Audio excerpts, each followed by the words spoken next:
So the first way that we tried to model a bridge was by using a grillage mesh, but we struggled to create transverse elements in the correct orthogonal arrangement that are recommended for bridges with a high skew angle such as this.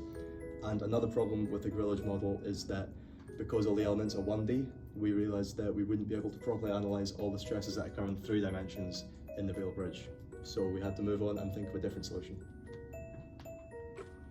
Following the issues with the grillage wizard, we decided to use 2D in plane for the beam and deck, which allowed us to view the stresses in X, Y and Z. From the historic drawings in the bridge assessment report, we found that the supports were the roller and at the pier end there was no bearings, so we chose a fixed support. We decided to model half the bridge, as this allowed us to focus on one section and reduce the runtime of the analysis. We chose the longer span as this had the higher bending moments and forces in the bridge.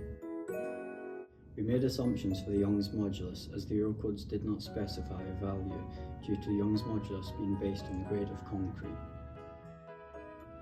So we verified our model in a few different ways. We checked that the deformed mesh showed the correct behaviour we'd expect, that all the beam and deck connections and restraints were acting correctly. We checked for convergence, H convergence, showing that fineness to the mesh changes did not affect the results too much, and global strain energy convergence. We checked that the model was not overly sensitive to small changes in the loading applied, and we verified that the sum of reactions equaled the sum of loading. We also performed hand calculations according to Euler beam bending theory, where this is a valid model to use because in Euler beam bending theory we assume that the faces of the cross-section remain plane, and this is valid because in the Lucas model there's no lateral loads or torsional effects going on. One of the challenges that we faced was singularity points that was occurring throughout the bridge. So we decided to pick 4 positions on the bridge where we knew some of the maximum stresses would be occurring. That would be at the midspan of the deck, midspan of the beam, the position of the notch where the height was increasing towards the fixed support, and the midspan just above the fixed support. We found it far easier to isolate these 2 key areas of the midspans.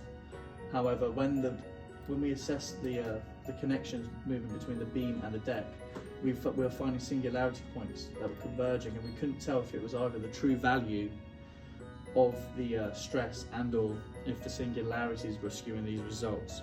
So when we were trying to minimize these, it was difficult to isolate those areas, whilst it was much easier to isolate singularities at these 2 points.